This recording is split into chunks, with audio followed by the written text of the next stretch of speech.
to bring it back to the Tatum point, I think the issue is Tatum winds up essentially being like, what makes him so valuable in the NBA is that he's kind of like B plus A minus at almost everything, and he never gets hurt, and he plays a ton of minutes. So he's available constantly and like doesn't take things off the table pretty much all the time.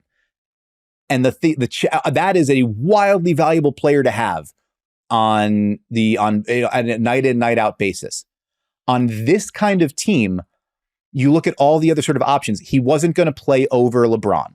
He doesn't provide the playmaking or the defensive versatility, the all around like oomph end to end, freight train drives that LeBron does. He's not a better shooter or complementary playmaker than Kevin Durant. And when we've seen Durant dial up defensively, Tatum is very good defensively. I don't know that he's better defensively or more versatile defensively than an A-plus version of Durant there. Who's also 7 feet tall with a 7-foot wingspan. Yeah. Booker, we just talked about, really natural fit, especially with the shots going in and the shots not going in for Tatum, which is maybe more of a rhythm thing, but there you go. Drew Holiday and Derek White, maybe two of the, handful of best point of attack guard defenders in the world. Also, very comfortable as lower usage, high efficiency shooters and complementary passers and playmakers. Do that stuff at a higher level than Jayson Tatum. Yeah. I would say Drew had he probably ranked second behind Steph in terms of clutch 3-point shooting in fourth quarters in both the Serbia and France games. Like, he was there. He delivered. Yeah. And as did, when you get into the other guys who got second unit minutes, like the whole idea, and we talked about it in the group stages and running up to it, that identity of we're playing bigger with AD and Bam together. Well, one of those guys is taking forward minutes. We're playing Drew and or White with Ant, and that's your wing minutes. Like, they're just, and Embiid was there for a particular purpose in those Serbia games, which are the two that Tatum got DNP CDs in. You needed more Embiid minutes in those games. Like, it just, the construction of the roster has so many guys who were like A+ at specific things and could slot into those roles. And Tatum, being as good as he is at almost everything, was not A+ in any of those areas, to where like it kind of made sense that he would be the odd man out. I don't blame him for feeling some type of way about it. I don't blame, Celtics fans. I would suggest maybe chill out, enjoy the championship, but I understand why they were frustrated. Peyton Pritchard's wedding that was officiated by Blake Griffin. I didn't know that. I mean, I was, I was too focused on celebrating the 1 year anniversary of when he put up 92 in the Portland Pro-Am. So I was not paying attention to the wedding stuff.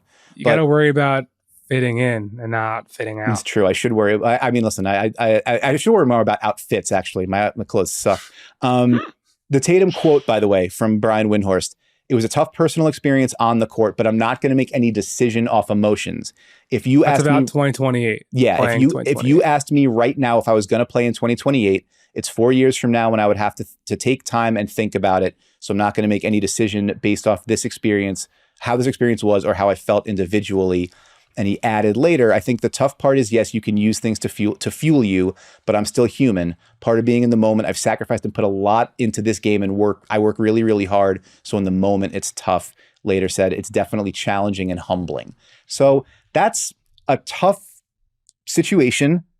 It's, there's a that's what the money is for component to, like, you do walk away with a gold medal. And so that's a pretty cool thing.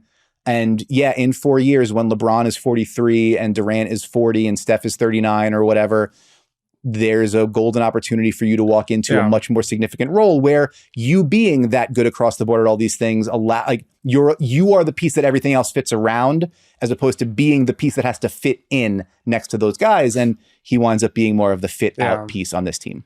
And part of the quote unquote tough experience and part of all of this from the outside too is that he was like one of the leading scorers of the Tokyo team that, to your point, LeBron wasn't there. Yeah. So that's just the sliding doors of all this stuff. 2 + 2 doesn't always equal 4 in these, scenarios. But let's Get to number 4, a Hang 5 on, out. one sec before we do that. I just want to put a button on something I said earlier. That list that I've said, our colleagues at Yahoo Sports made the infographic of, only players that to win an NBA title, NBA MVP, Finals MVP, and Olympic gold: Jordan, Bird, Magic, Hakeem, Kobe, Shaq, LeBron, KD, and now Steph. Pretty decent company.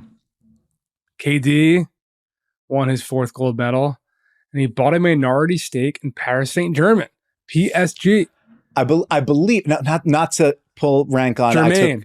I think it was Paris Saint-Germain, I believe. Paris Saint-Germain. I'm not a soccer guy. Anything to say about KD?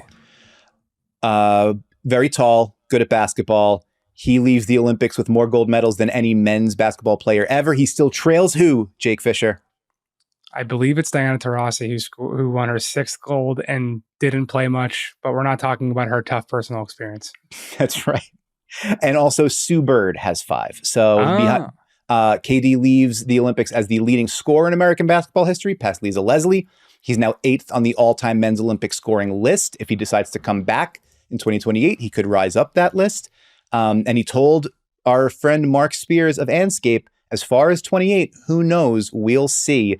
He will be coming off his 21st NBA season at age 39. So I don't know, but crazy LeBron things just did it. LeBron just did it. Listen, Marcelo Huertas just did it. He was 40, I think 41 playing for Brazil. Rudy Fernandez just did it, baby. He was 40. So yeah, and I think the thing with KD from the on-court perspective is there was like the little hemming and hawing during the exhibition, like the tune-up slate. It's like, they're having a tough time with Australia. They're having a tough time with Germany, yada, yada, yada. And then he comes in, because he hadn't played with the calf strain. He comes in off the bench in that first Serbia game and just goes absolutely nuclear. And you're like, right, that's the margin of error. Like when in doubt, go to Kevin Durant. And it's like what made everybody hate the Warriors is what made Team USA so hateable for the rest of the world. And, shouts out to team ownership. There's actually a lot of NBA players who have partial ownerships in soccer teams. LeBron with Liverpool, James Harden with some MLS team, the Houston Dynamo. There's a lot of like MLS ownership, but I think only LeBron and KD with major international teams. So shouts out to them.